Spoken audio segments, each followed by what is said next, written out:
I would say bottom up periodization framework, which is kind of, an oxymoron, but it's, the overall way that we're talking about training is like the goal of writing any training program, is to get stronger. So whether you're using a bottom up framework or not, if if we're getting stronger, we're doing something successful. Um, so whenever we're looking at a program, it's difficult for us to know like the benefit of it if we don't have data on its success for the individual. Obviously, I know you know that, but just for people that are like watching this and they don't know what like the point of, for example, why are all the programs in the community? Why do the sets and reps stay the same across the weeks? Um, I find that to be a pretty solid way to accurately assess whether or not a certain set of training variables to be whether or not it's effective or defective.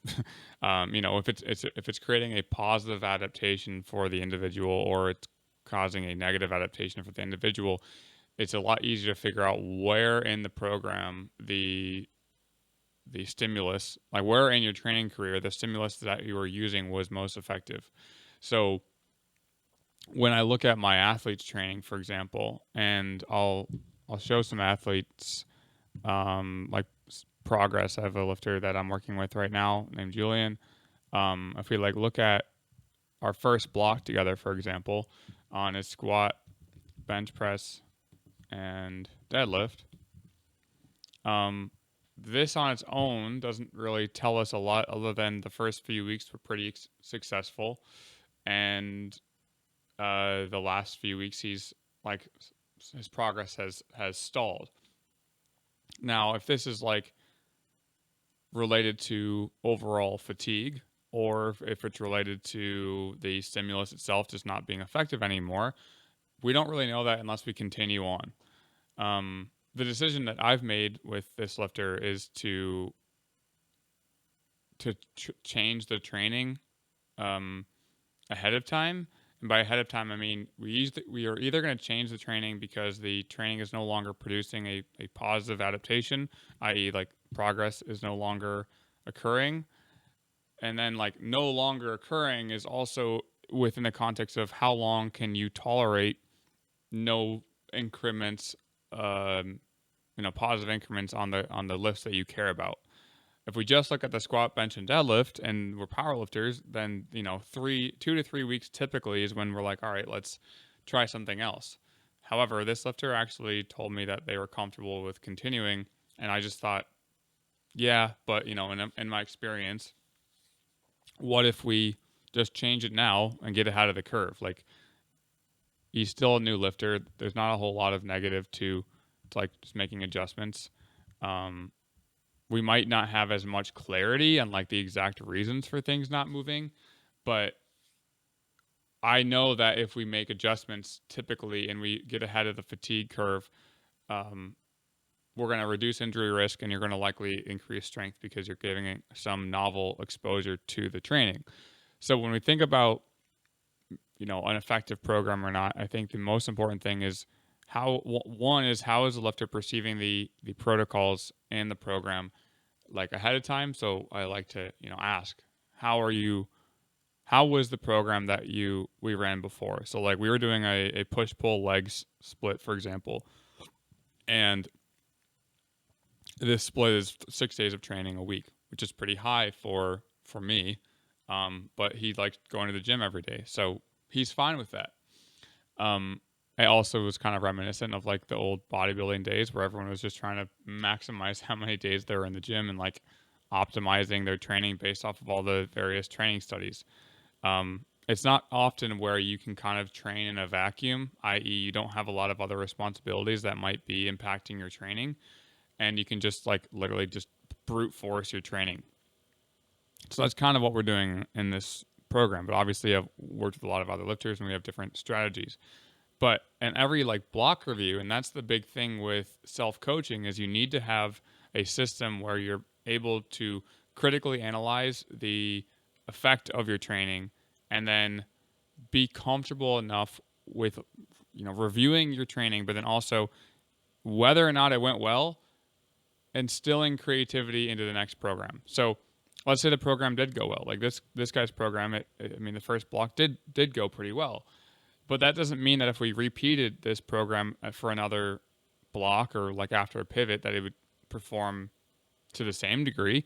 It might have some increase. It likely would have kind of a similar pattern where he gets a little bit stronger and then plateaus.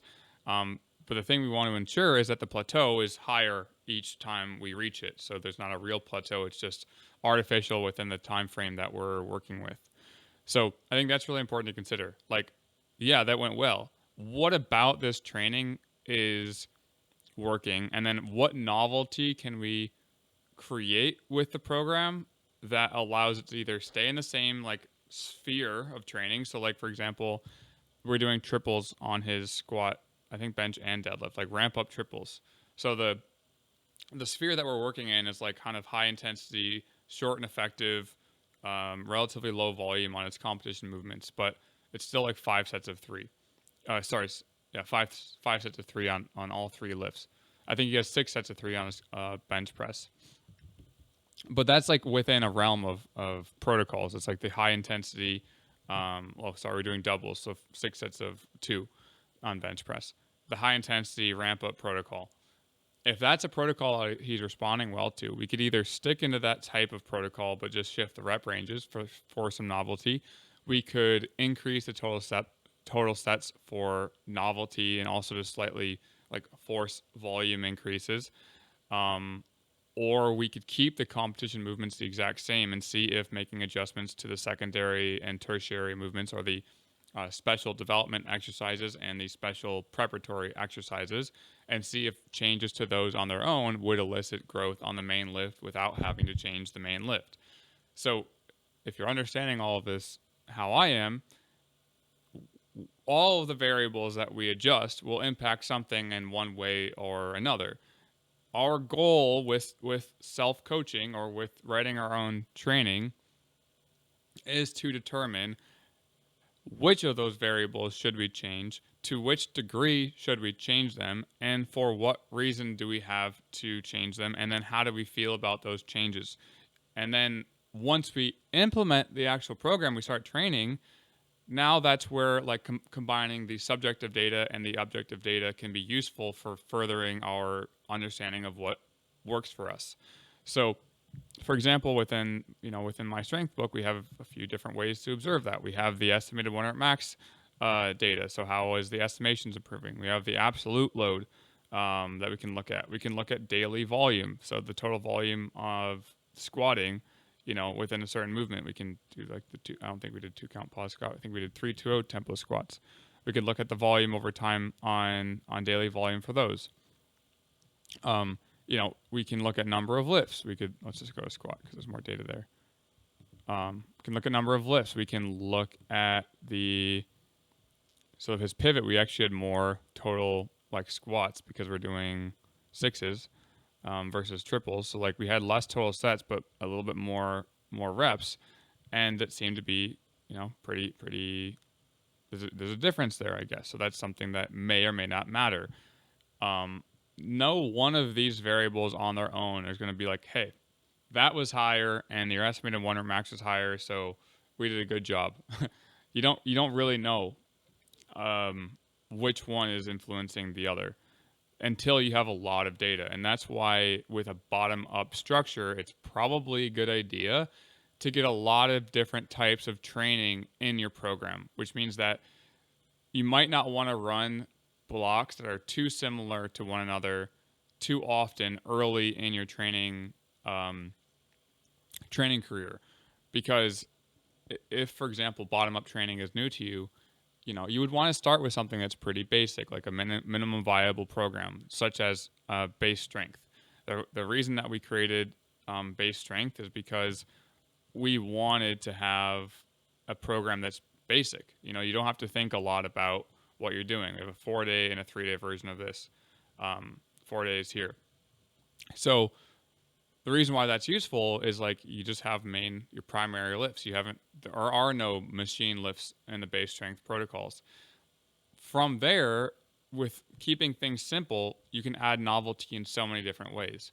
A lot of times when people start a program, they think, all right, well, we need to maximize everything. We need to make sure we have all of the rep ranges. We need all of the exercises. We need the cable machines. We need dumbbell exercises, and various SDEs and SPEs of barbell variations.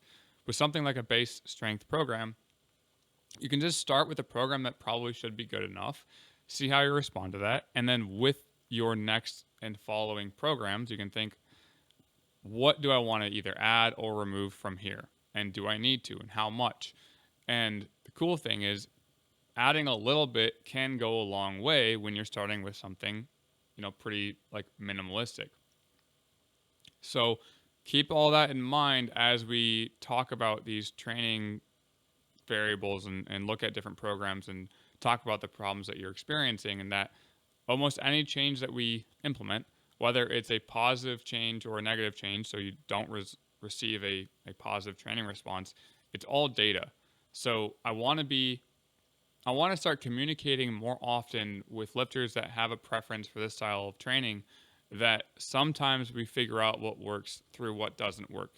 That's a via negativa. So you start stripping away things, figuring out what works, and eliminating the things that don't, as a way to figure out what does. It's kind of like more of a sculpture, you know, you're building it over time, basically. Whereas if you try to figure out what works through, using small world models, as Mladen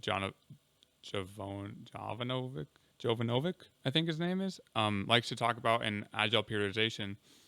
You can use a small world model to try to predict what will work, and then, add things to your program until something does work. That's via positiva. That's another way that you can make changes. But I think with a bottom-up approach, we need to be okay with trying something that we think might not be like the best, but it's something different enough from what we were doing in the past that you might have just a unique training response that you didn't expect. That doesn't mean necessarily that you want to, place your bets on something that's really high risk, but it does mean that if you learn about, a training protocol that just seems really different from what you're used to, maybe we can get away from some of our biases a little bit and just give it a shot. Now, all of that considered, we have to also think about how it might impact our overall training stress. So this is a block developer based off of Robert Frederick's stress index, or like exertion load calculations, to try to equate the stress from a certain rep range of exercises, just to give us like a number to work with and see how like various, rep ranges and RPEs might impact training stress. And so, again, we're going to look at some programs today, but before I get into that, I want to show you how some of these training protocols might impact stress. The other thing I want to be clear about is that these calculations aren't necessarily accurate, but they are precise. So let's just look at the squat. So squat stress is going to be here. So for example, a single at an RPE 10 is going to lead to a total stress, so that's T, of 1.2. Peripheral stress, which can also be observed as like metabolic stress, of 0.5. And a central stress, which is like stress on like the body and the joints, of a 1.8. Now, technically, a set of like 10 is actually going to have higher central stress and peripheral stress, but that's not represented in this calculation. And I think the reason is because the data that was used to make these calculations was older data, based on the assumption that things like lactate threshold, or your lactate buildup, so how much lactate is built up over time, and ammonia accumulation are directly responsible for muscular hypertrophy. But as of recently, we know that lactate threshold, or like lactate in general, is not it's not causal for muscle hypertrophy. However, lactate can be used to create more glycogen in other more glucose in other parts of the body. So lactate is produced, and then we can I believe we can convert it into glycogen or glucose in the kidney or in the liver, and convert it into new glycogen for other parts of the body to have access to energy. So it's not likely that lactate is directly responsible for muscle growth. Um, Total mechanical tension seems to be the more likely contributor to muscle growth. So, i.e., like volume, how many total reps and sets are you performing, and what's the total tonnage? But we do know that certain rep ranges have a different like internal response. Our perception of fatigue is shifted when we're doing high rep sets compared to low rep sets. So like a single at an RPE 10, if you really max out your single, most people know or have a feeling that their body is just kind of dead. It's not like not you can't use anything, but if you have a competition, for example, typically people don't want to do another set of another single at an 8 right after. Typically, people are going to want to shift into doing higher reps. Maybe not RP 10, but like RP 6 and 7. If you do a set of 10 out of 10, you'll have a similar experience. Like you're still beat up, and you're probably going to have a similar amount of central fatigue, but you're also going to have a high amount of peripheral fatigue. So they're both fatiguing in their own right. Though I think most people don't associate high rep training with RPE 10 training. I think usually when you think, oh, I'm going to do some high rep training, you're thinking like a double, set of 8 at an 8 or 8 at a 6 for a bunch of sets. Now, that's going to have a different stress than a single out of 10. So none of these things are really existing in isolation of one another. Typically, we don't just do singles at 10. Typically, we don't just do sets of 10 or 15 at 10.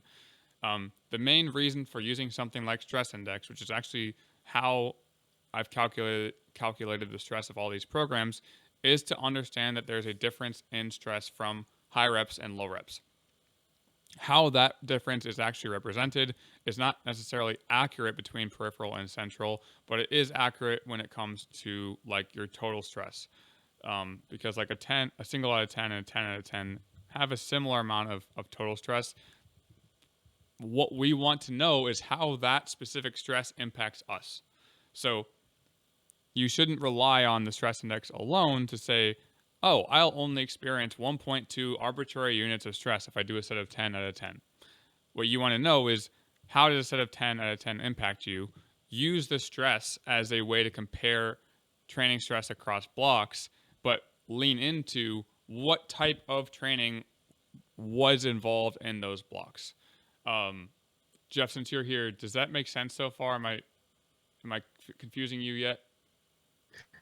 No, it makes sense, but actually, I kind of thought the stress index would be more sophisticated because I was thinking of coming up with a metric for this where it incorporates the RPE of the set, because you could come up with some kind of equation to adjust. For example, an RPE 6 set is going to scale does this scale differently with the RPE? Yeah, it Like an does. RPE. Yeah, Okay. yeah. So like you could Okay. do, 4 sets of 10, at 6, and that's gonna Okay. Okay. That's right. That's pretty good. Somehow I Yeah, was just expecting a 10 out of 10 and a 1 out of 10 would have a different total stress. I'm sure they yeah. do, but it's just not represented by the metric. Yeah, exactly. And that's the limitation of the metric. And like, because I think a 10 out of 10 should actually have more stress than a single out of 10, because now you're recruiting more muscle tissue, more muscle fiber. You're increasing the lactate accumulation. You're increasing ammonia accumulation, and you're maximizing the contractile force of the tissue. So like, whereas a single out of 10, it's hard, but you don't have any ammonia or lactate buildup. The metabolic fatigue is pretty much, you know, it's low. It's not nothing, but it's lower. But the peripheral stress and the central stress should be higher with a 10 out of 10 than a single out of 10.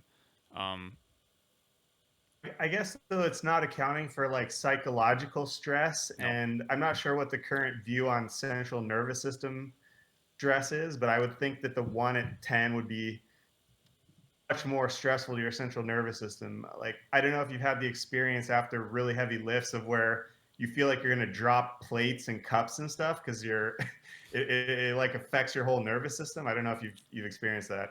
Uh, I mean, I haven't felt that personally. Chris Beardsley is someone that has put a lot of research into like the physiological impact of like high RPE, high rep sets, and one of the coaches and like interns on the team, William E, has spent a lot of time like analyzing the research that he's put into, and his observation or Chris's observation appears that high RPE, high rep training would have more impact on central fatigue than like one set of 10, one single out of 10. Um, Okay. Not that single as a 10 won't impact it. It's just I think that the skew is actually just off. Like I think that this is probably more like I don't know. I think it's more. I think it's lower, but and so there's a limitation here, and that's why I think it's important to mostly just use this as an observational metric. Than like, yep, that's the stress that is happening. Like I would rather combine like I'd rather understand that the ratio between these two is going to have a different impact on you. Like I want to improve this, but I don't yet know how. Like I don't know the equation that I'd use yet or like how we'd formulate it, but it is something my goal is to improve this with the updated like literature. Um but the way that I use it when writing programs is like I'm mostly looking at the difference in because I know that if peripheral stress is higher, that means that the rep range that we're using is higher. So if like peripheral stress is low, that means that we're doing lower reps. Um, and if central stress is high, that typically means we're doing lower reps. The actual physiological response is different, but when we compare the stress index, and then we look at like training response, for example, um, let's use me as an example. I want to know how that skew, even though I think it's inaccurate, it is precise. Like how that skew, like what was the stress index of the block that I used for this? Did I have more reps in the higher rep range, or were they, in the lower rep range? Um, like similarly here, and then also like why did nothing happen in this rep range, in this block? Like why was the estimated max kind of hovering in this area? What was the combination of variables? I mean, you could do that without using the stress index, but when you use the stress index, I find it to be helpful because when you are trying to create a new program with the information from your previous program, you can just shift the protocol, try to get the similar total stress, and then that should be a good metric to play with. But that's probably all I'll use it for. It's just to see like, am I way off on my calculation when I make a protocol change, or is it pretty much around the same stress of the program? But the additional metric that you want to look at, if possible, is either like session RPE or readiness rate. So this is something I very rarely update myself. I should be better at this, but I just don't rate myself. Like I kind of do this in my head anyway, so I'm not like I don't really look at this in the degree that I should for myself. But when I'm looking at other athletes, I definitely look at this and see like, oh, your estimated 1 rep max has been low. Like maybe you're under a lot of like stress and your sleep is low. Like you're not getting good sleep, something like that. So it's never like, okay, the stress index was higher. That's why training block 1 performed better than training block 2. Does that answer your question, or does that help at all? Yeah, definitely. I think it's similar to something I use, which is actually a much simpler metric, which is intensity over number of lifts or something. I forget what it stands for, but Mm-hmm. it basically measures the difference between the intensity and 100% and then times the number of lifts. It's not mean anything, but well, like it's not accurate, but if you keep it within a local neighborhood, like where you're doing similar work to what you did before, it can tell you, you know, how much did your work change, like Right. for similar rep ranges and stuff. Yeah. But I think the big difficulty is like, how does a hack squat count for stress compared to a squat or a dumbbell bench? Like, it's not clear to me how to measure that. I think the other thing that the exertion, like the stress index, doesn't do a good, like, yeah. So similarly, like with stress index, the range of motion for different exercises changes a lot, and that can also impact the fatigue of the muscle.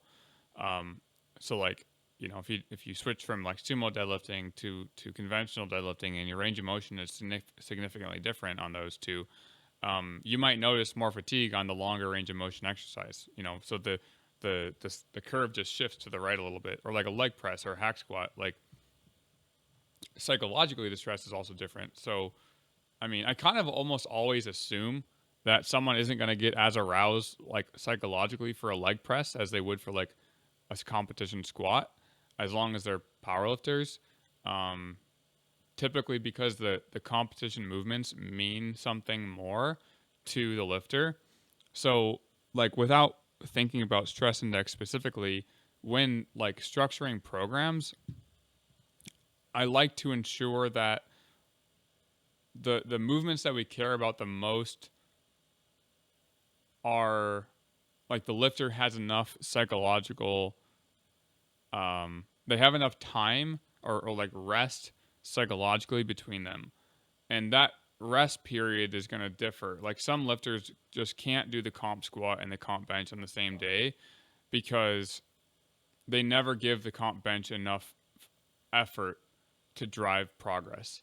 Like the intent of the comp bench is just lessened because they're so fatigued from how much focus they were bringing to the competition squat that like they just don't have enough energy to bring that same level of, you know, technical awareness and technical focus to the competition bench press. So like I think those types of things are more useful when structuring the program, um, because training structure is another one of those variables that we can mess with, and how it impacts the like the stress itself. Like again, I think that is a limitation, but as long as you're not like shifting, like I typically have like one or two barbell squat movements per block, and then I'll have like one or two machine or like dumbbell movements per block. So like SDEs and SPEs. So one thing you could do is make categories for barbell squat movements, you know, barbell deadlift, barbell bench, and then like another segment for like dumbbell and then like machine. And then, I mean, I think it kind of loses some of the point of the stress index because again, it's like not an accurate measurement anyway, but it would allow you to compare blocks a bit more. And I think that's why it's helpful. Is like you're gonna keep it in the similar ballpark, and then cool, it works. But you start shifting, you know, you don't even do a comp squat, you know, maybe psychologically the stress is lower so you can handle more like leg pressing, for example, and like you do 3 days of leg press, like maybe you find that you can handle that. So as long as things are relatively consistent and you're not shifting too far in either direction with like your competition movements, your STEs and your SPEs, then again I find it to be a useful metric, just similar to the NL, like uh, intensity over the number of lifts. I think that's the INOL. I think that's how they call it. Um, but you have to be aware of like the change that you're making. You can't just look at two programs, compare the stress index, and be like, cool, that one's going to be harder for me because the stress index is higher. But you can assume that there's going to be more like work, like there's going to be more lifts or something, more intensity um, as the stress index increases. Because like even like if a single out of an 8, or if like a 6 at an 8, for example, that produces like a zero point 0.8 stress. If you wanted to do the similar, like a single at an 8 also produces a zero point 0.7 stress. But we know that this movement and this movement might produce a different response. So the goal is what is the response that it produces? Like how Does the lifter need more singles at an 8, or do they need more sets of 6 at an 8? The stress is pretty much the same. It shifts into a different direction, but the goal is, what combination of reps and RPE do we need to achieve a certain response? And I think you can, like when I write a program, I'll do a single at an 8, and then say we'll do like 4 sets of 5. So like 1, 2, 3, 4, 5. And then that'll be at like 6, 7, 7.5, 8. So it's like a 3.9 stress. If I wanted to get that same level of stress, but with like higher average intensities, you could do like 3, 3, 3. And then kill that, and then do like 8, 8, 8. Or maybe we need to do like 9, 8, 8, and that's probably be 8.5. Damn, that's really... 3.9 was the other one. So we need like one more, I guess. So that's too much. That's still too much.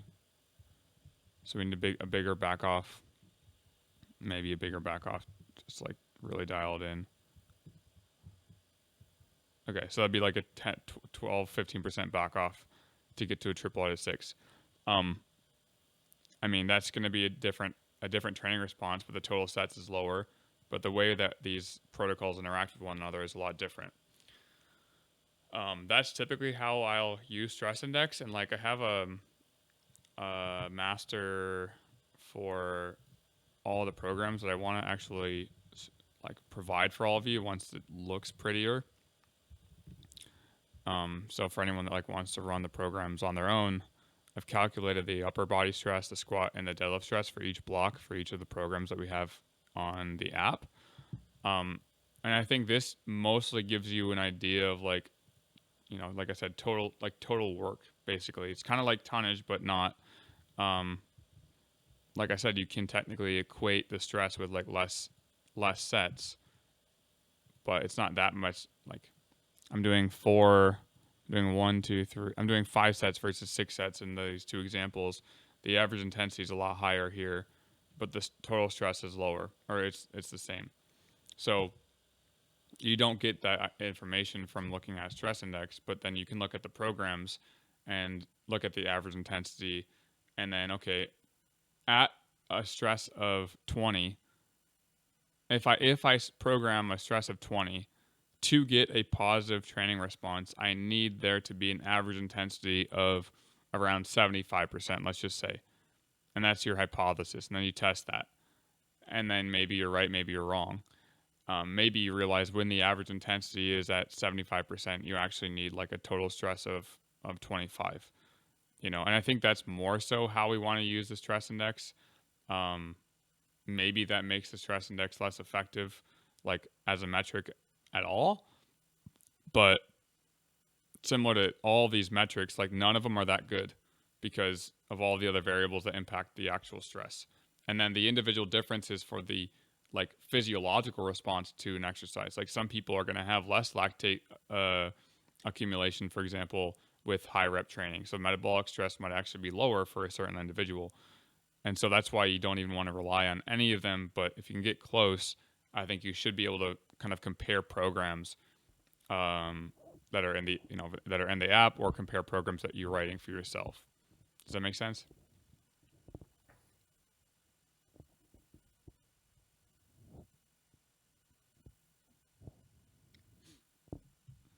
Jeff, you there? I'm here. Does that make sense? Yeah. Yeah, it does.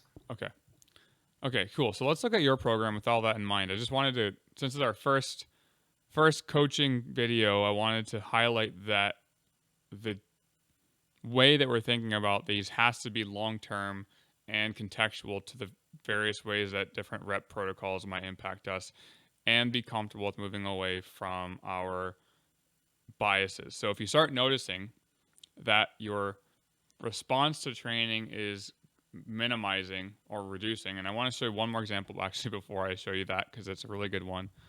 I have a lifter that we kind of experienced this very similar approach, or this exact response was happening. Um, and it's something that I'm like recently kind of realizing is a potential flaw with a pure bottom up approach that relies only on you know, follow the athlete response. It's like, well, yeah, but at some point something needs to change, and if you don't know what needs to change to produce more of a response, you kind of end up something like this, where we'll have some blocks where like the estimated max is right around 110. Like I'd say we have 1, 2, 3, 4, 5, 6, 7, 8. 8 times in training, it was around 100. Her estimated max on squat was around 110. Um, 1, 2, 3 times was above 115. And over the course of the year, there's also things that are happening, whether or not like consistency is there or external stress is high or low. Understanding that within the context of training is like, well, why couldn't we get more training stressors that are producing above 115? And my understanding at the moment is we could have increased the number of lifts very likely across the blocks. The similarity across blocks in terms of protocol and structure are pretty similar. Like we didn't move too far away from what we were used to. We kind of hovered around similar protocols on like the competition movement, which makes sense because it's powerlifting. We're not going to do like sets of 15 all of a sudden, but within the context of the available options, we could have explored probably more and relied less on like what's working. I think the big thing is that we could have increased the overall volume of her squat, for example, and we didn't because I was under the impression that as you get stronger within a certain protocol, you're going to be increasing the volume by proxy of getting stronger. But over time, I think you do need to slightly increase the stress of the protocol, whether it's just adding some sets or adding some reps, or with enough novelty to the stimulus where you're getting like more reps in a given set, or the RPE is increasing, the average intensity is increasing, etc. So I just wanted to show you like a real world example, and also me like showing some humility, and that there's always something you can kind of learn in a certain lifter's program. And then also understanding that without the subjective feedback from them, you might be putting too much weight in the analysis of the program. Luckily, when you're self coaching, you get to tell yourself how you're feeling about everything. So if you really were busting your ass in your training, and you're not responding well, then it's very likely that doing more, might not be the answer. It might simply be like the average intensity was too high and the volume that you're getting from that intensity wasn't sufficient enough. And yeah, so that's just something, again, I'm really trying to get a baseline assessment before we get into this. So hopefully we're continuing to be aware of those. So, okay, before I start analyzing this, Jeff, I wanted to give you an opportunity to like describe the program and just talk about like your own rationale for some of these movements. Not that you have to like justify like your reasoning, but just what was the reasoning so I can have that as like a lens to look at it from. So, first thing is I don't feel like I need crazy amounts of volume or intensity to progress. Mm-hmm. And actually, if I end up doing tons and tons of back offsets, I feel like I can't focus that well on what I'm doing. So instead, I'm using ramp up protocols because it kind of forces you to pay attention, because you're like, okay, I want to make the 6 good, and that'll push up what the 7 will be, and that will push up what the 8 will be. It's kind of like you get rewarded if you put your full effort and attention into the lifts. Mm-hmm. And so most of them are ramp ups. I think maybe for the competition lifts, I could consider some other approaches, but at least for the developmental exercises, and I think it makes a lot of sense to ramp up until you're really, really experienced with them, because like doing a tempo squat or a long pauses and stuff, it can be really hard to tell what's going on because it's so different.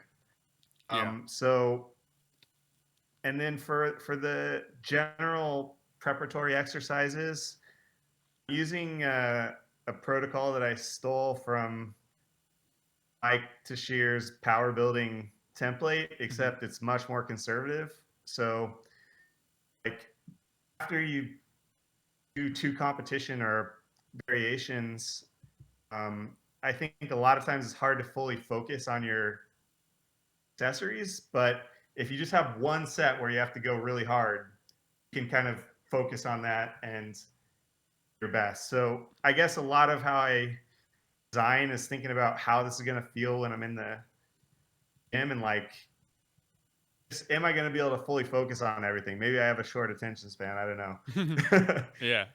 Okay. No, that makes sense. And And I then, do you have you already decided on put these exercises yet, or do you want to try to do that on the so call? in the exercise classification tab, I basically ranked all the exercises because I was looking forward that the ones that are crossed out, I don't really have access to equipment.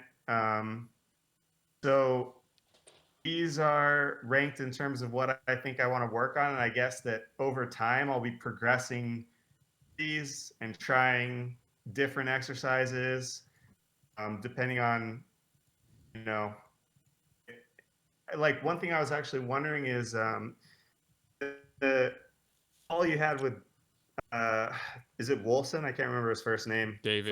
from Brazos Valley. Yeah.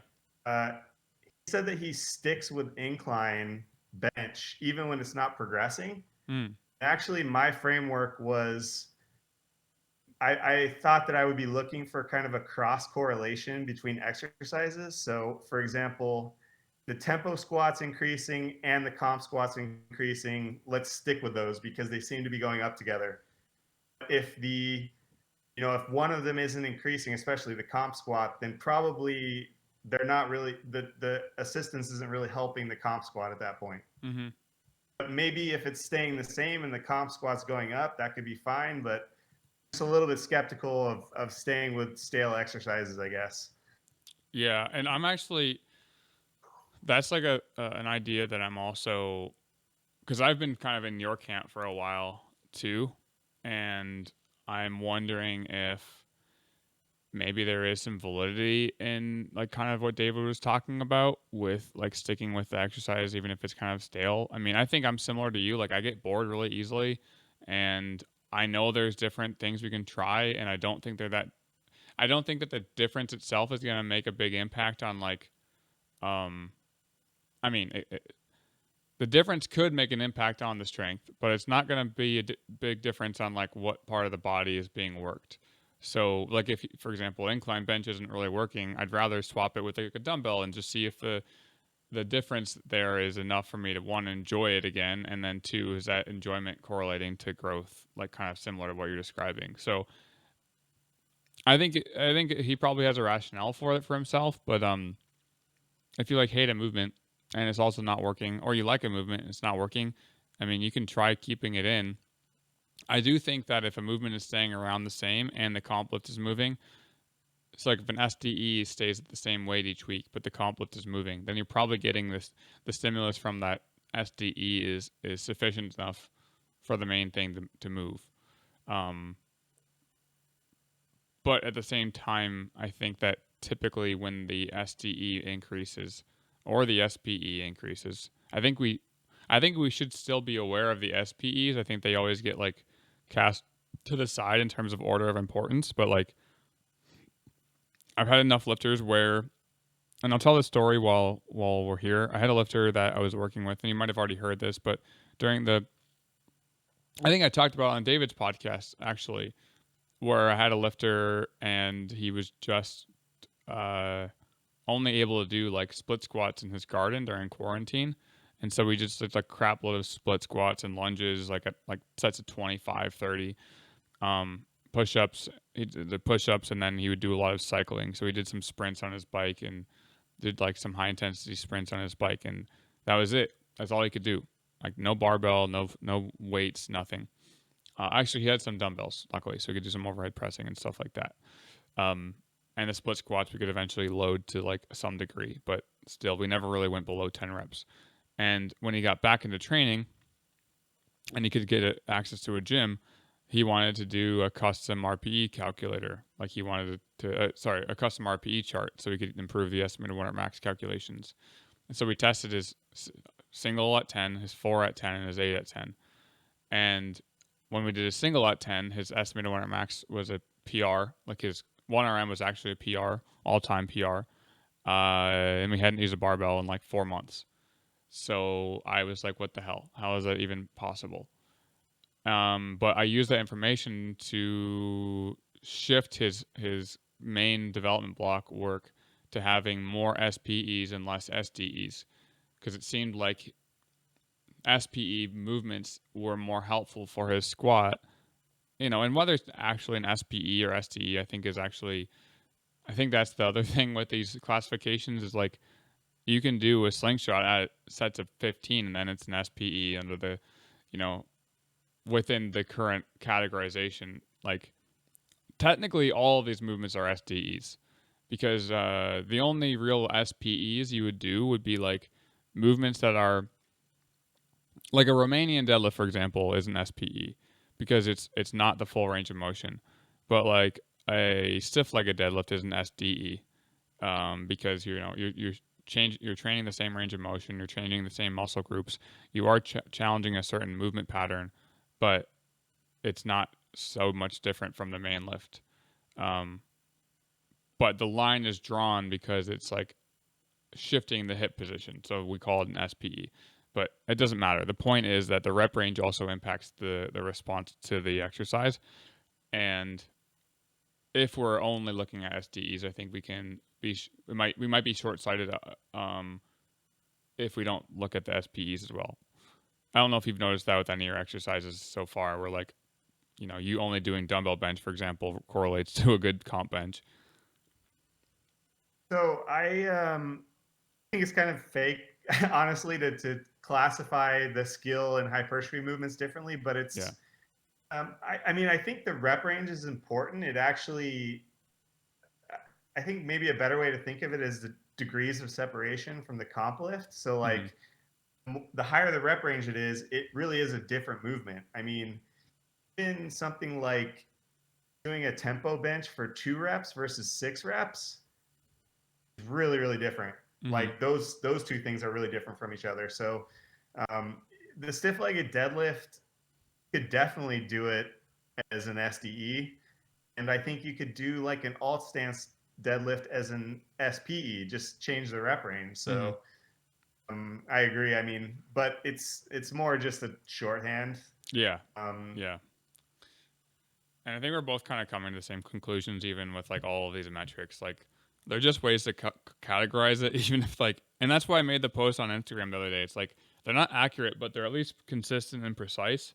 And we have some way to differentiate the things that we're measuring, and as long as we can use that to get us into into the ballpark we're aiming for, then I think that's good. So in terms of movements that so is there anything about this program that like is new for you, like in terms of like compared to your last program? So I was doing. I mean, I wasn't really programming so formally for my last block. I was just trying different lifts, and I was doing some singles, but um, I mean, my first thought was I should have singles on the deadlift because it's very different to deadlift with straps versus deadlift with a hook grip. That's when I do singles regularly, my hands got kind of torn up, and so now I feel like I need a break from singles. Maybe I just need to toughen my hands up, but uh, grip isn't really a problem actually. So maybe it's okay to use straps, and maybe for a competition, just do singles. So this is more conservative and basic than my last program actually, Okay. because I was doing more of I was actually using something similar to the down protocol, I guess, but just kind of scaled down. I did a single at 8, triple at 8, and then I would do triples at 81% or something. So it's a bigger So drop or something. It's actually almost the same as this, I guess. It's like this is 82, so it was like 81. Got it. Pretty much instead of the single, I'm doing a ramp up, I Okay. guess. Okay. Yeah. This is just really basic. I don't even. I feel like I'm not being creative enough or something with this, but I just want to get something down to start with. Yeah, I mean, I think that's the most important. I don't think your first, I mean, I know this isn't your first program that you've done on your own, but it is a, you only recently shifted from like using templates, right? I mean, so I was like out of the gym for a long time because of the pandemic, Mm-hmm. and before that, I had used the RTS templates, and it was just like I would do a template. I'm like, this is impossible. Like, how do I? And then I would just switch to something else because it was like an example was in the power building template. It had an AMRAP at 70%, and you had 4 sets of 12 at 62%. I couldn't even do one set of 12 at 62% after the AMRAP.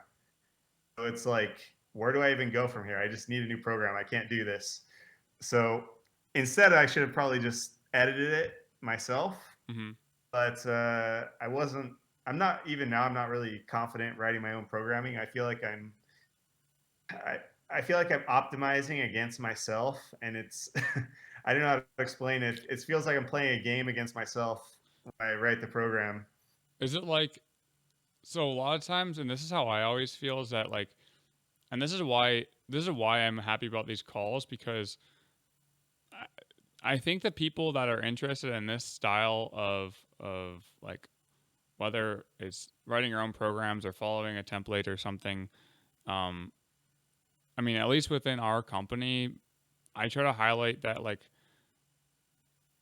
the average of response to a certain protocol in a study is just that, and there are going to be a lot of outliers and like deviations from that mean that if you just focus on the study and what it said, you're ignoring the actual responses of like individuals. And like when I write programs and you think about like, all right, well, the maximum volume that produces the best response in study from Brad Schoenfeld is like 20 sets a week on this movement. But like at what RPE? How, how trained was the lifter at rating their RPE? Because they usually just arbitrarily say like close to failure. But like what, so that's 20 sets at RP 9. I think that didn't happen, like that's a lot of sets at RP 9 on the quads, for example, like with the squat. So I think what you're saying is like it sounds like you're trying to figure out if this is actually good for you or if it's just like a bias from other like other training ideas. Is that what you mean? Um, so just like if someone else does a program, you just do it, Mm-hmm. and it's like it worked, and the responsibility is not on you. But then once I have to write my own program, it just it causes me to overthink everything and try to optimize it, even though I know that it's not that important to get every detail right. Right. And so yeah, it's just kind of it's not my favorite thing. I actually think I have a lot of good ideas, but somehow it's painful to write my own program. So I think this then is a really good approach. Like this is the suggestion that I've been leaning towards for a lot of like people trying to implement a bottom up approach to their training development is like keep it simple and basic. I think ramp ups, for example, are the best way to do that because not only do you have a you increase the likelihood that your RPEs are going to be accurate because you're ramping up. So like even if you did like triple at a 6 and that's actually at a 7, well now you just have one less set to do because like you probably did the triple at a 6 already in the warm up, you know. So now you're just working up to a triple at an 8. Whereas like if you just have like the protocol is like 3 at 8 and then like 6 sets of 5 at 75% or something crazy. Um, it kind of ignores all the ramp up sets that you might have done to get there. And so you might not even have accurate data because you're kind of not calculating the other, accumulation sets or whatever you want to call them. and you don't know like what's the marginal benefit of the extra three, 6 sets of 5, for example. Do you need to do 6 sets, or do you just need to do 3, and the extra 6 or the extra 3 are just unnecessarily fatiguing, even though you are getting stronger? And then it's should you do more than that after at some point? Like, when do you add? Because you want to do 7 sets and then 8 sets of 5 at some point. And so I like ramp ups because it's short. Like the actual training session is short. Um, it's effective as well. Like if it's effective, you know why, pretty much. I mean, you at least have a lot more clarity in the data when you're doing ramp ups. So I like that. And then you can also hover in the ramp up protocol for a long time. So like you can, I think this is a really good place to like start a more formalized self coaching approach because one, there's some undulation, and so you have two types of undulation here. You have what is kind of referred to as like, sorry, there are two ways to increase the adaptation to training, at least how we understand it. There's probably more than two, but there's two generalized ways. One is that you can like increase the actual like stress of the program. Like you can increase volume, increase intensity, or relative intensity, or like you can force yourself just to do more weight on the bar. I don't usually prefer that last option, but scaling from, I would say you don't have to increase, but scaling or adjusting the relative intensity and the relative rep range, like that's one way you can create novelty, and thereby potentially increasing adaptation, right? So you could do triple at 6, 7, 8, or you could do triple at 7, 8, 9, or you could do sets of 5 at 6, 7, 8, or sets of 6 at 6, 7, 8. Like all of those are protocol based adjustments and novelty that could create an adaptation and a response. At some point, you might want to try adding volume. In the podcast I have with like David and Bryce, we all kind of have discussed that adding volume is like the last lever to pull because one, you might add too much and now you're more fatigued than you need to be. And the overall training response isn't going to happen as, you're not going to get as strong as you wanted to because you're feeling fatigued and your elbows are bothering you or something. Like there's a risk adding volume, and just like forcing one extra set a week, for example. So it's like the last lever I like to pull as well. The other protocol, the other stimulation like variation you have is in the exercise. So like your SPEs on day 2, you're still benching, but now you're doing like an SDE. So you're doing a pin press or a 3-count pause bench or a Spotto or whatever.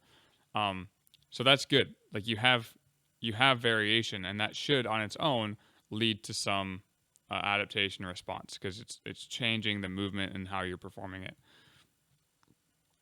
This allows you to because it's pretty basic and you don't have a lot of variation between the reps, allows you to kind of hold on to this style of training for a while if you want to, because there's so much you can do to make adjustments here.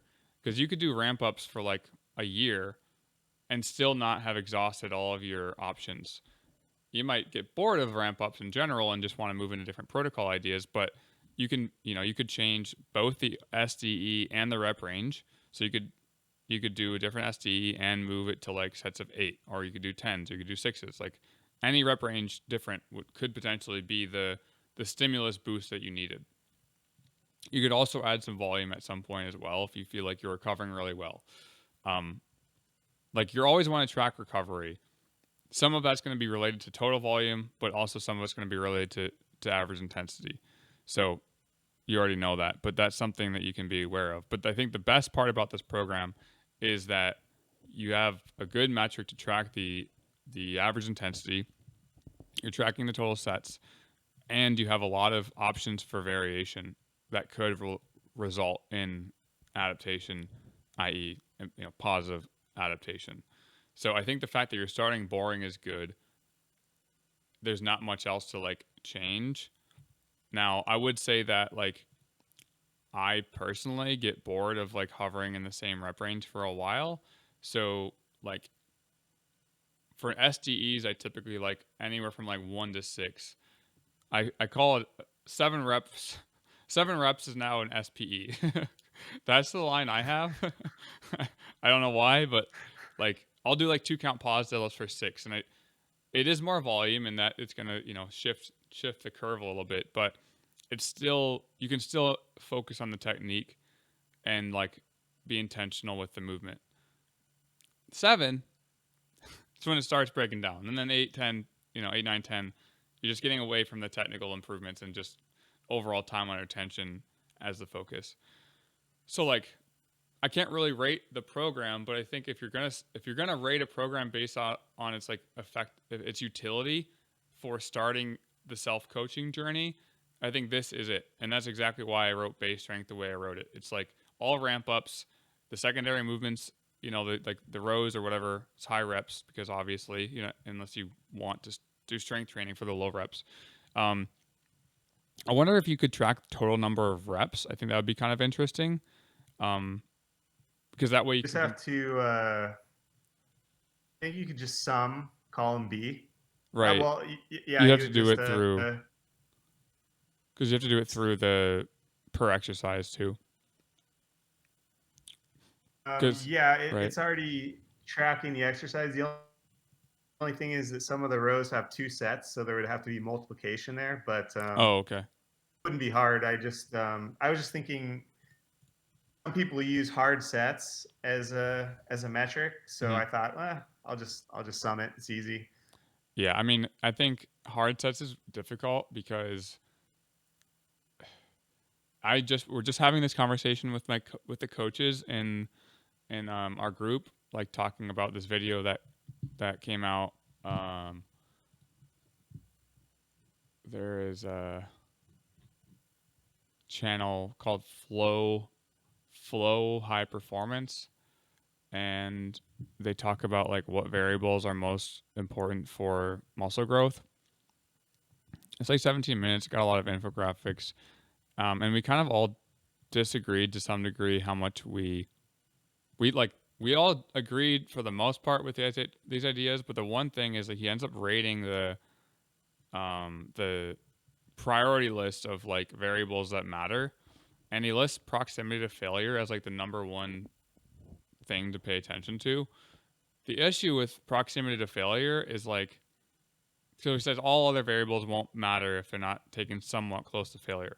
But I think somewhat close to failure is really non-descriptive, and like the studies that he uses to talk about like total volume, talk about like how doing 32 sets on a given muscle group correlates to a good amount of an increase in muscle growth compared to like 16 or something. Let's see if I can find that.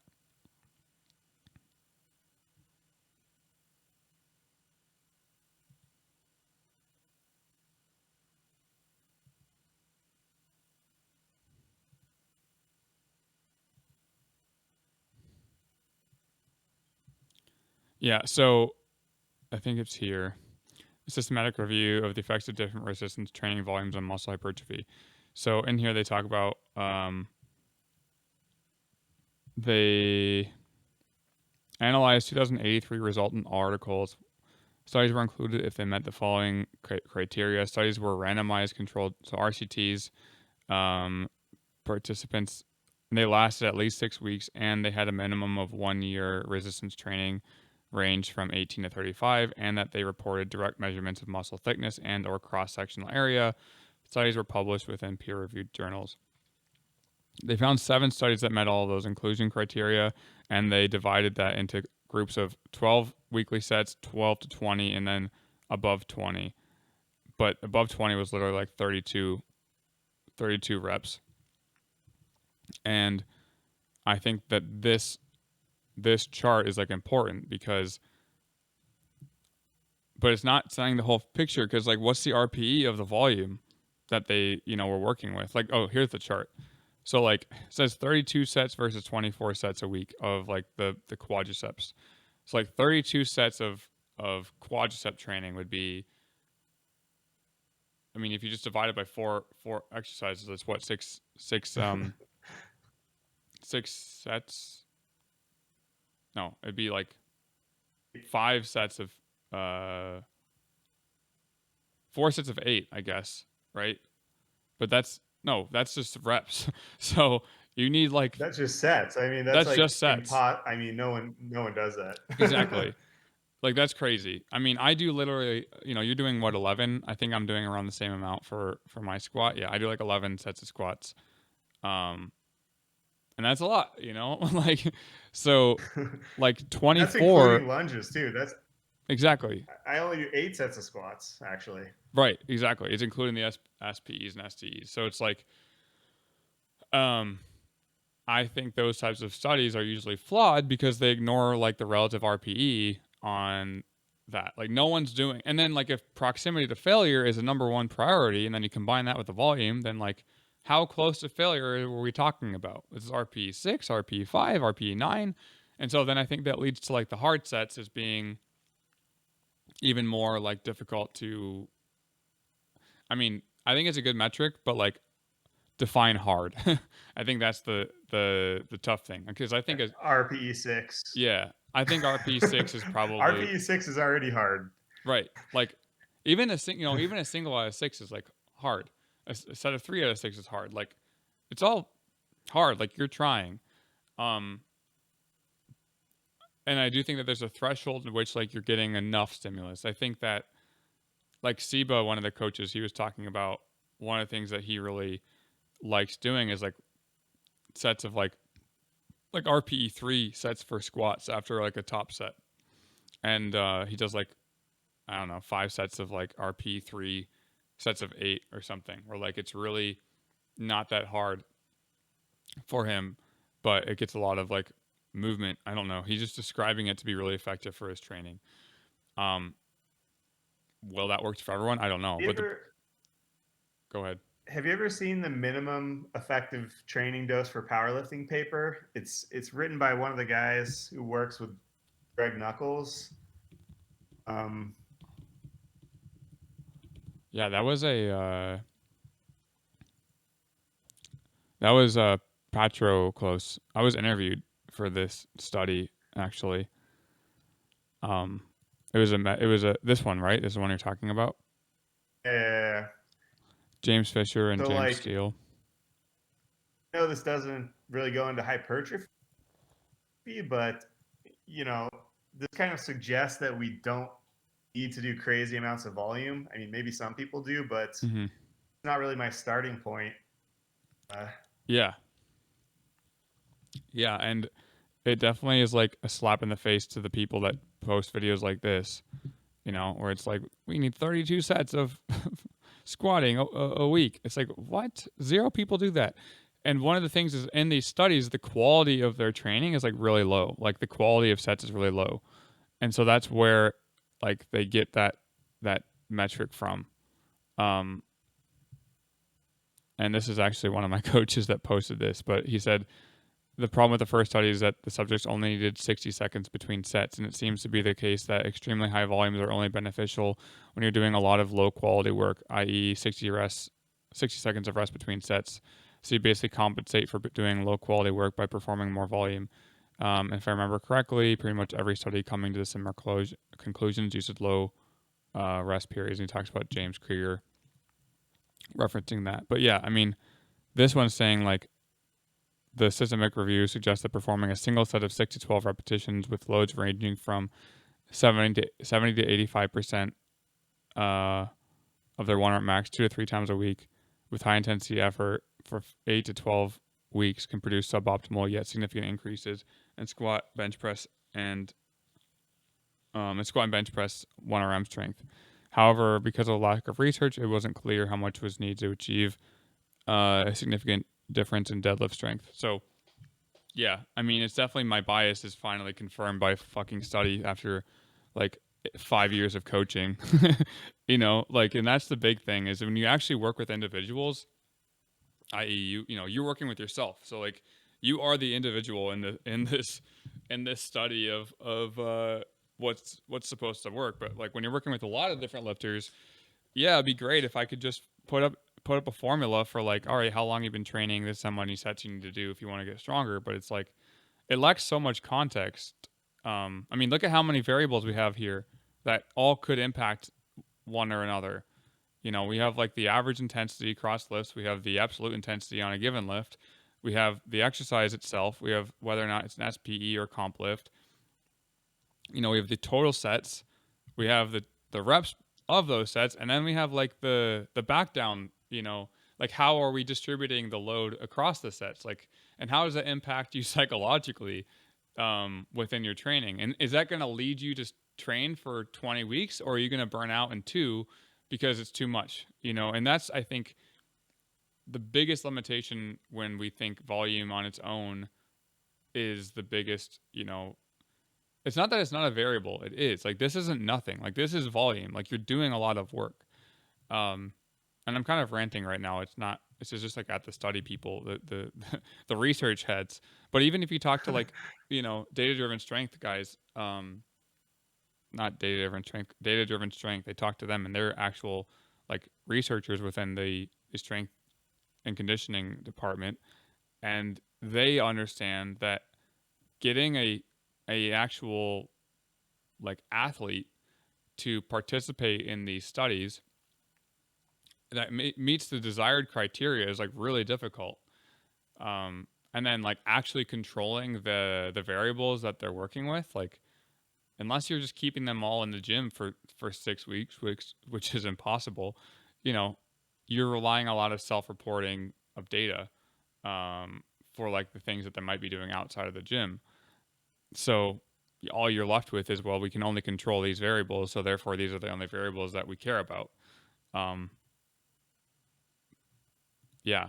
So I'm ranting. I think because I actually just think I think this is a great start. Like I think this will be perfect for you to start with, and then on the future calls, I think what we can do is analyze the response. You can talk about your experience with training, and on the form check Fridays, I think we can better understand that, okay, this is the program you're working with. What's your perception? You know, and like each week, I think take notes of like what you think went well within the block, within the week, and then what you think you could have improved.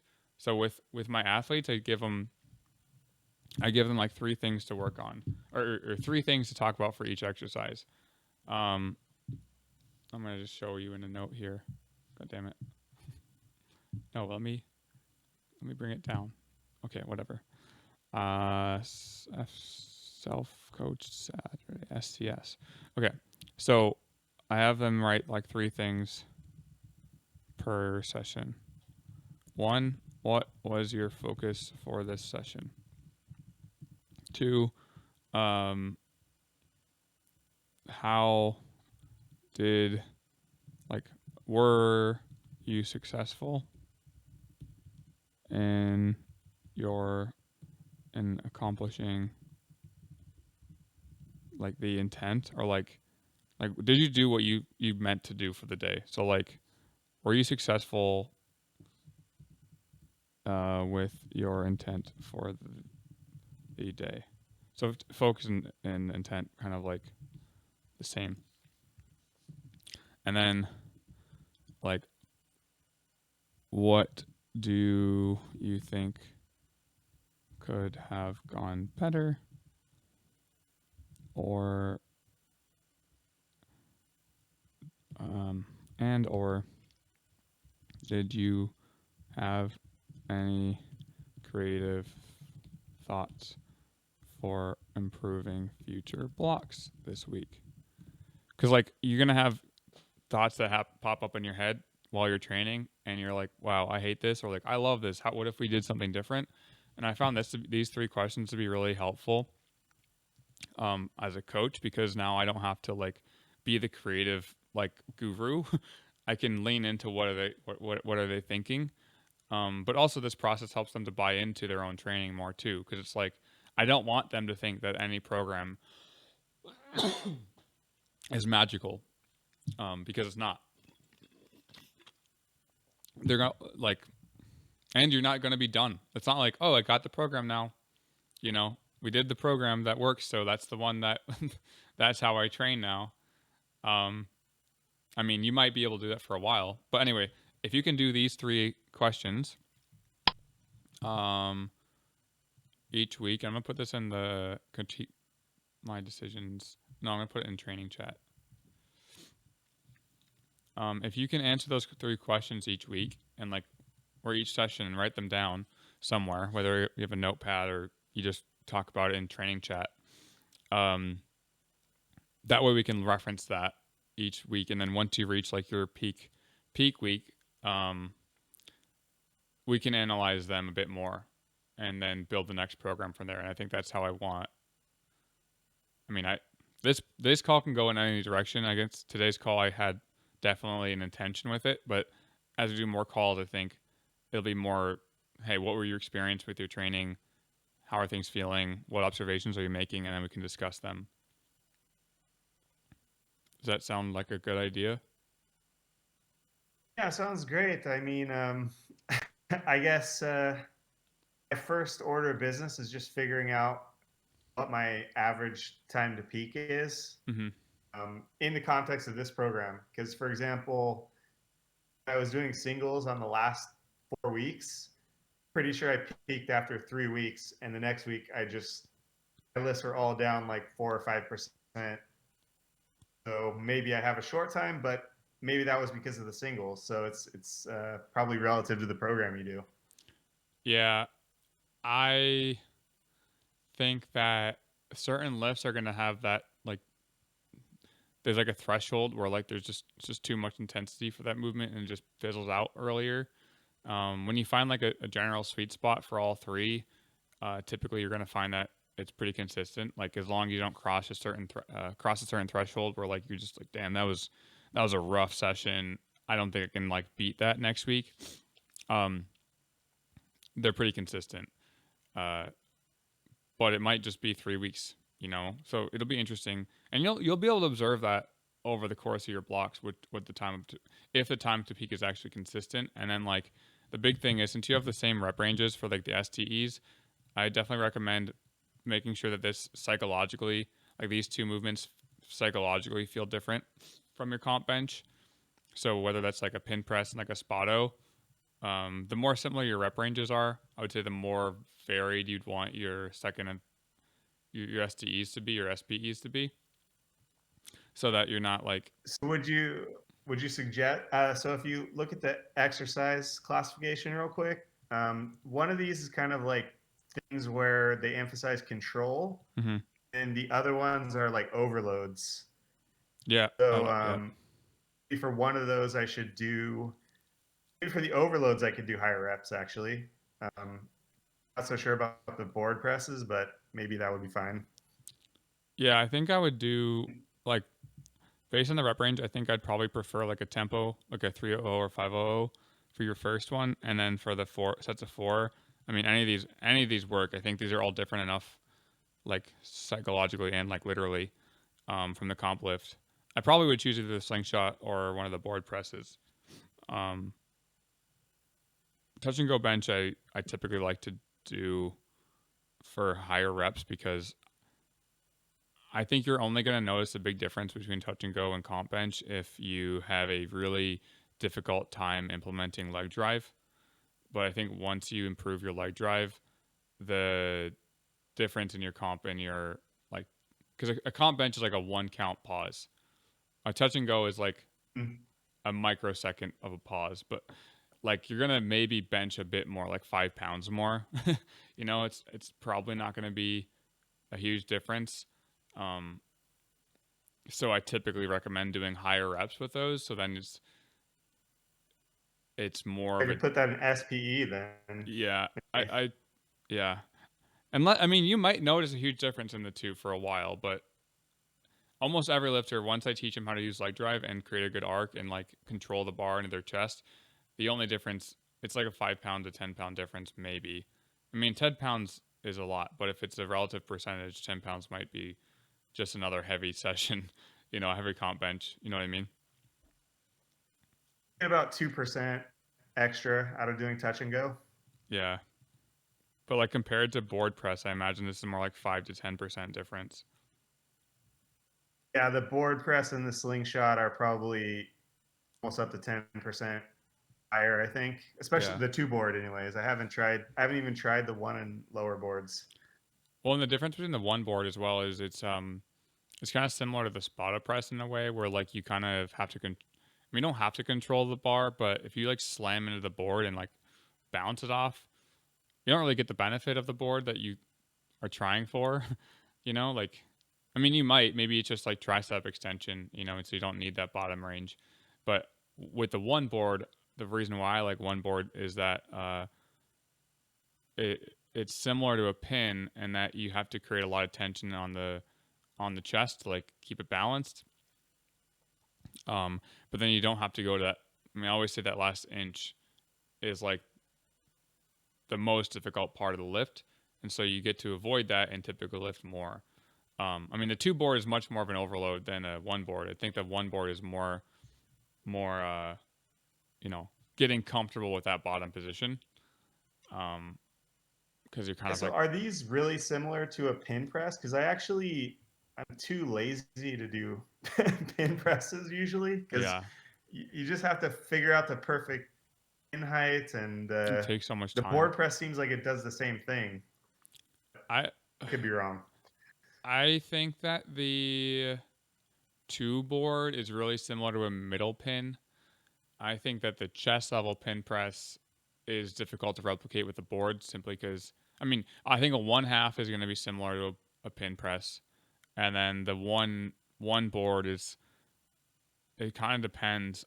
Um, if you've not done a lot of chest level or mid pin, it's kind of hard to say like how similar it feels. Um,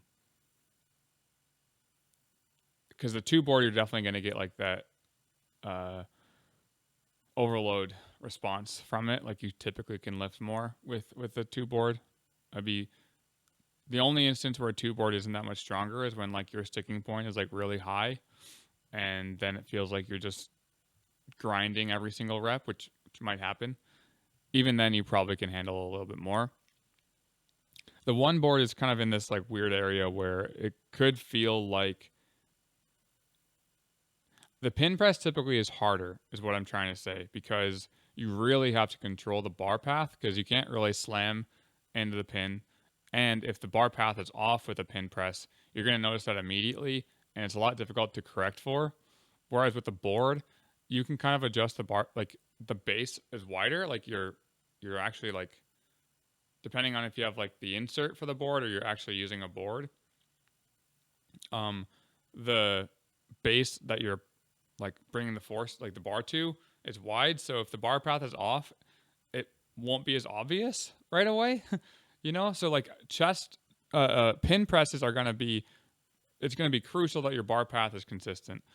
Board presses, it's not as consistent. It's not as important. It's more about the range of motion.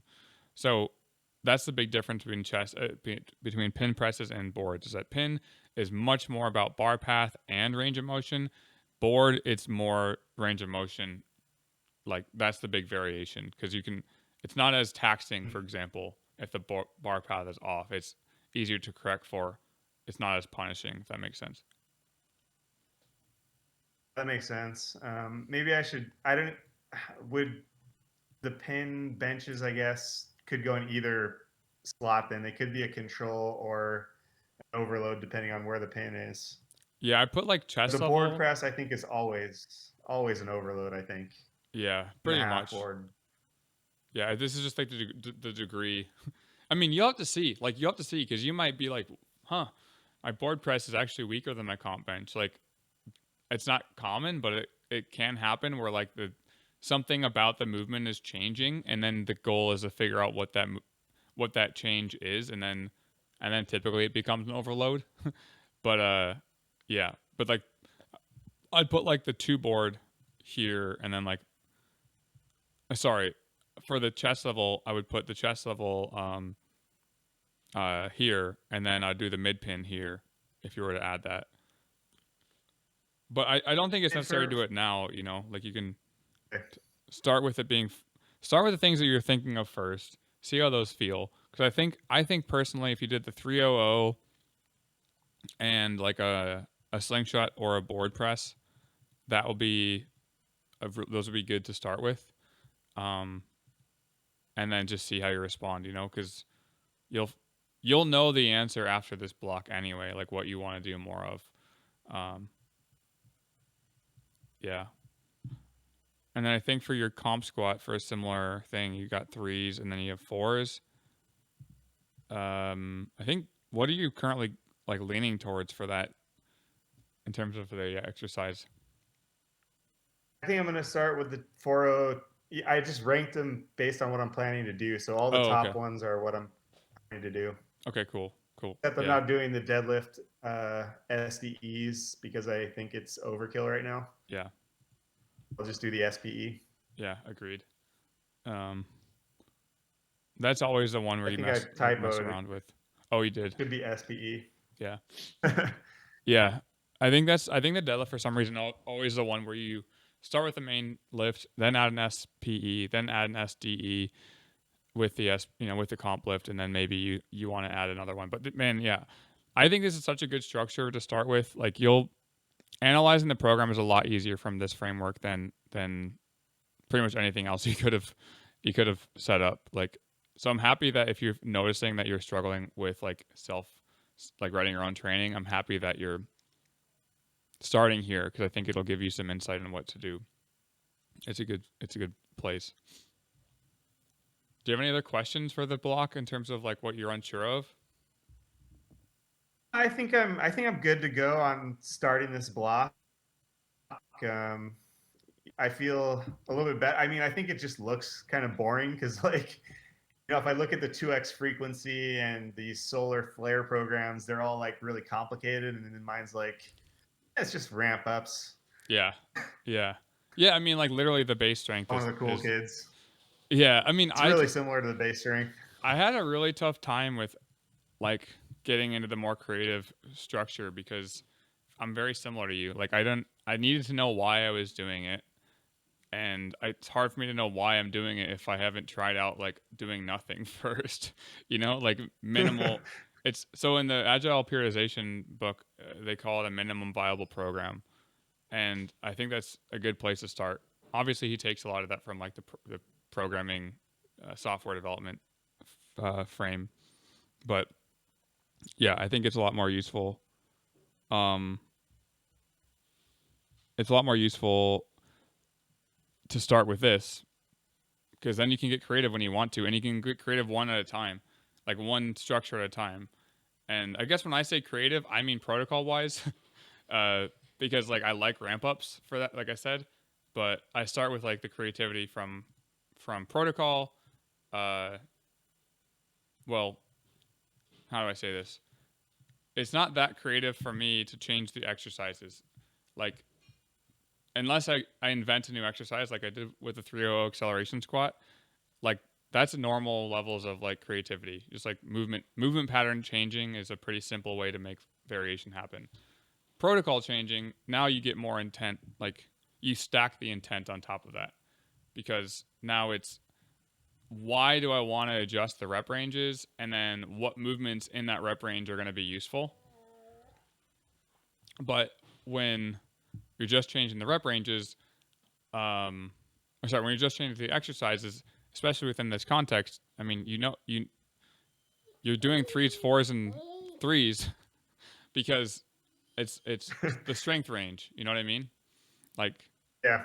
yeah, I could go on that, but we'll talk more about like the creative structure that I have in my head.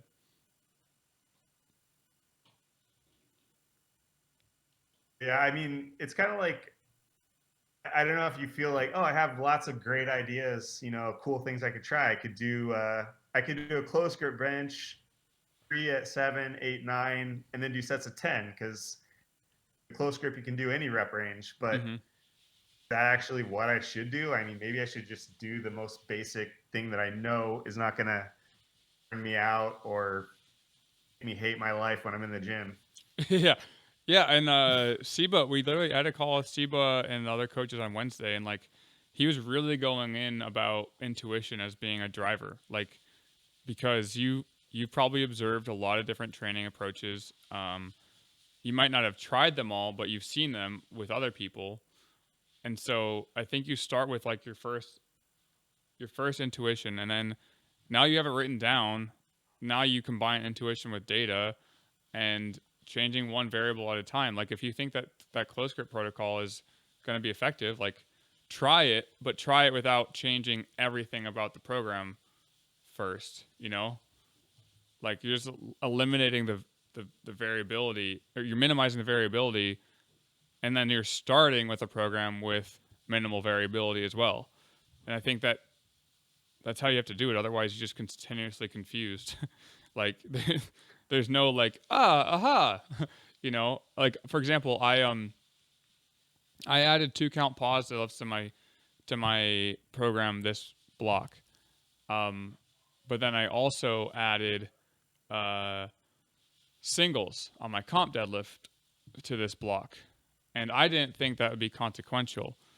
But it turns out that I really like doubles, and I always hate singles on deadlifts. I always think I'm gonna like doing a single on deadlift, and then I do it and I hate it and it makes me sad, and I don't want to deadlift anymore. I thought the 2 count pause deadlift was gonna make up for that because now I have extra frequency and another movement to practice that bottom range of motion. It kind of helped, but like my estimated max was like 30 kilos lower on, like I'll show you, so I'm not just bullshitting. My comp deadlift like dipped off of the face of the earth. I mean, not really, My but lifts actually don't go up and down as much as like everyone seems to be doing. Everyone else, like mine, just kind of oscillates in a small range. Like 4% down for me would be worrying, I guess. interesting. Like, Maybe you're more consistent with your ability to push. Like maybe you're, because like when I have a big drop, it's because I've like done a pivot and like I like start the development block and I'm like I feel like I don't have a lot of momentum, and so I'm much more willing to like restart at a low weight. Um, but maybe when you start a new block, like you get really excited or something, or like the arousal is like similar across sessions. Do you feel like that or? yeah, I like, um, unless I'm doing really high intensities or like high RPEs, I don't actually get that psyched up. I just kind of have, I don't know if you, it's just from watching my form videos, maybe you can see I just do the exact same thing every time. And I try to just, don't even think about it. That's why sometimes when I try to add cues, it's hard for me because a lot Mm-hmm. of times not thinking that much during the lift. I'm just trying to execute and be tight. And but, yeah, I'm not sure. Maybe I just don't get that aroused for most of the lifts. Yeah. I was the one exception is like when I do really high intensity squats because the weight is on my back, so it's like I don't want to and like Yeah. be buried and have to like unload the plates and everything. Yeah. Yeah. I mean, that's But yeah, like this is a huge, like yours is like almost a 15 or 16% difference between the sessions. so this is a pivot. No, so this is what's March 3rd. So this was the start of the block. I did a pivot here, but I did 2 count pause deadlifts, so they didn't get recorded. But yeah, so my end of the block estimated max was 261, but I actually pulled 245. So, but it was like 245 at like a 9. I might have been able to get 250. I tried 255 and I failed. So like my actual max weight is even more aggressive actually. Um, because this was the actual weight that I ended on, and then I did 227. So these were doubles, which is what's funny, and then these were singles. Um, oh, yeah, this was actually more like out of 6. It was fucking easy, but like yeah, so the max weight was actually lower when I started doing singles. I only did 3 weeks because I just didn't want to do another week. But yeah, it's a big. I mean, I have a very wide. I mean, if you look at my squat too, it's pretty similarly like, except for recently, it's been pretty good. Um, I think my deadlift is most varied because if I'm in the wrong position on deadlift, I don't even know what these sessions are. I think this is when I was like screwing around. But I mean, if you just eliminate the what's February 22nd? Okay, so those are my pivots. My reps are a lot worse than my. Yeah, these are all like high rep work. But like if you look at this, it's a lot less varied. But I finally had some progress in this block. Um, what I'm trying to say is, I think with my deadlift in particular, technique is like crucial for how it feels. Like, I mean, that sounds obvious, but my squat technique is pretty much the same no matter what. Whereas my deadlift technique, it's a lot more. It varies a lot more. Like my bench, it's kind of a lot of the data's in this similar range, and I had a pretty damn good block recently, and then this recent block also is doing good. But I'm kind of been in a similar range for a while. But up until like these blocks, I didn't change a lot of the variables. Like I kind of hovered on the same volume and the same stress for a while. But yeah, my deadlift is like crazy. It's very dependent on equipment. It's very dependent on like, did I get enough sleep? It's very dependent on. I have a dip on my platform over there, and the more that dips, the less weight I can pull because I hate having just one of my legs driving a lot of the force. It's hard to create a lot of force if you feel like one side is like is dipping, and that happened this block, so that kind of sucks. But I switched gyms, so we'll see. I think the overall summary of this analysis is that like you're going to have these individual responses. You think you have to know why they are happening. Um, if you can, and that's why I think those questions that I listed are useful. Because like if I were to ignore or like forget all of those things I just told you, I'd probably think that I have no idea what I'm doing and that like why. I just say like why? Why am I not getting stronger? I've been working so hard, but it's like context here is I added singles and I didn't like them. It's too heavy. Like it's too psychologically It's like a taxing. spider. It Yeah. looks like a spider building a web on caffeine. Have Yeah. you ever seen have you ever seen that? Yeah, I have. It's like crazy. Um, Anyway, I gotta run. yeah. Actually, I gotta take the dinner out of the oven and Okay. get going. But I really appreciate the help. I Yeah. learned a lot, and looking forward to actually running this and seeing what happens. Yeah, I am too. I'm too. I'm looking forward to it. All right, man. I'll take it easy. Have a I'll good see you weekend. later. All right. Take care. Bye. Bye.